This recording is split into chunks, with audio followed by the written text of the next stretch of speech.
They said the mirror had been in the house long before the floorboards first groaned beneath human footsteps, before the hall ever knew candlelight or shadow, before even the architect who dreamed the blueprints disappeared without a trace, and now it sat like a forgotten curse at the end of that narrow, impossible hallway in the old Carrington estate, ignored, yet eerily untouched by time, as if reality knew better than to disturb it.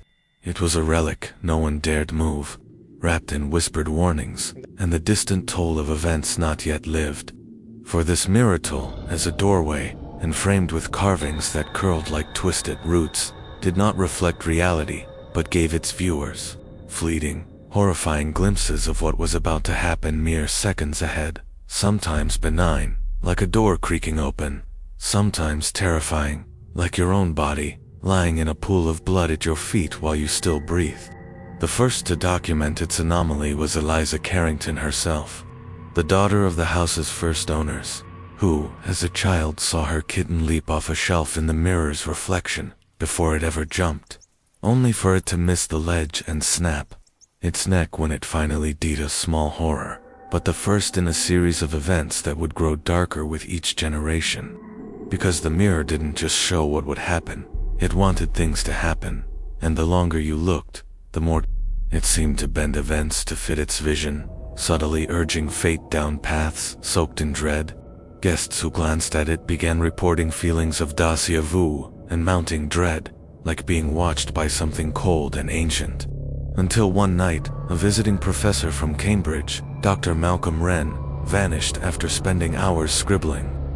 Notes in front of Ithis papers were found scattered across the hallway, filled with frantic scrawls about the eye within the glass, a phrase that repeated so often it dissolved into madness on the page, and his last recorded line read, "It is no longer showing the future, it is creating it." After that, the house was abandoned, left to rot under ivy and silence, until a man named Peter Langford bought it in 1992. Unaware of its dark history, and moved in with his pregnant wife Claire, whose delicate condition made them think twice about the strange drafts and shifting shadows that came from the hall.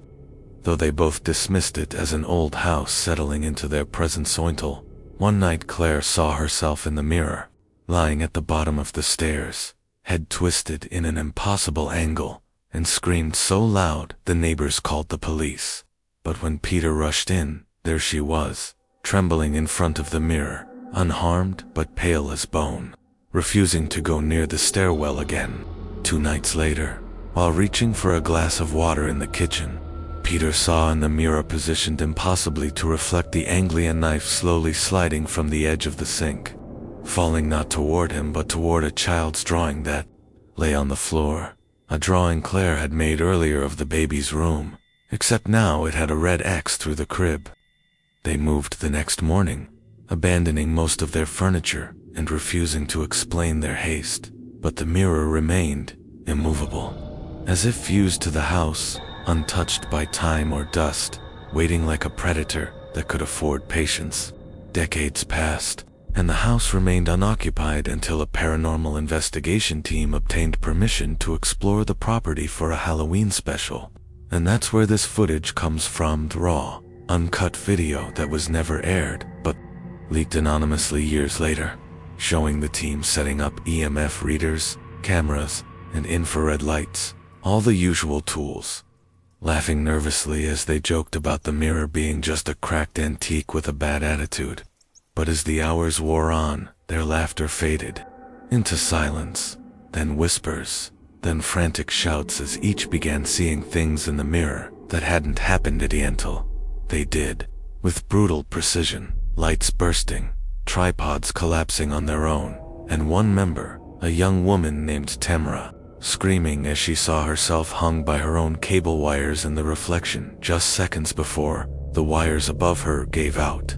What haunts the footage most is not the moment she died, but the way her expression turned from horror to grim understanding, as if she knew there was no escaping what the mirror showed her after that. The rest of the team refused to continue, but one stayed: James Holloway, a skeptic determined to disprove the mirror's power. who livestreamed himself sitting before it for 12 hours straight, daring it to show him anything, calling it a fraud again and again, until he froze mid-sentence, staring into the glass as his reflection failed to mimic him. It just smiled, and then the video cut to black, though the stream kept running for 6 more hours with only static, and when police arrived, the room was empty save for a camera, still warm, and the Morono showing James's reflection, still seated and smiling inside it, though nowhere to be found in the room. The mirror was quietly acquired by a private collector, sealed behind iron doors in an underground vault, studied by experts who slowly went mad trying to comprehend its physics, its properties, its hungeruntal.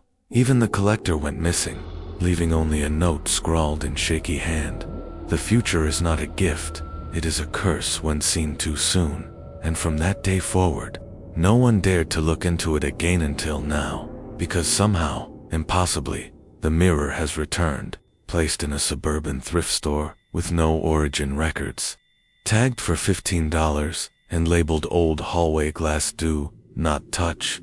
And a teenager named Melanie, filming a vlog for her Haunted Antiques series, thought it would make for great content, laughing at the warning, joking about its cursed aura as she filmed her reflection, which, in the playback, doesn't laugh with her, but mouths something silently, lips moving in perfect rhythm with the words, "Get out now," before the screen glitches violently. Viewers began flooding the comments with timestamps, trying to understand why her reflection sometimes lags, sometimes doesn't appear at all, and in the final seconds of her last upload, Melanie can be seen backing away slowly, phone trembling in her hand, as behind her the mirror shows her bedroom door opening, but not in reality, and a tall dark shape stepping into view, smiling with her teeth, reaching for her shoulder. And as the video ends with her scream, the reflection keeps going, keeps moving, long after the real camera shuts off, as if the mirror was still watching, still recording, still alive. And now it's been days since Melanie last posted, her channel dormant, her followers terrified. But you're watching now, aren't you? You saw your reflection flicker just now, didn't you? A second too faster, too slow. Go ahead, check the mirror at the end of your own haul, bet only if you're ready to see what comes next. If you're still watching, and your reflection is still your own, consider yourself lucky. But if something didn't feel quite right, Teef, the air felt colder, if your screen flickered, if your reflection moved differently, worry. It only means the mirror knows you now, before it shows you what's coming next. Do one thing, like this video, subscribe to the channel, and ring the bell, because the darkness doesn't knock twice on. You'll want to be ready when the next story finds you. Until then, stay out of the hall.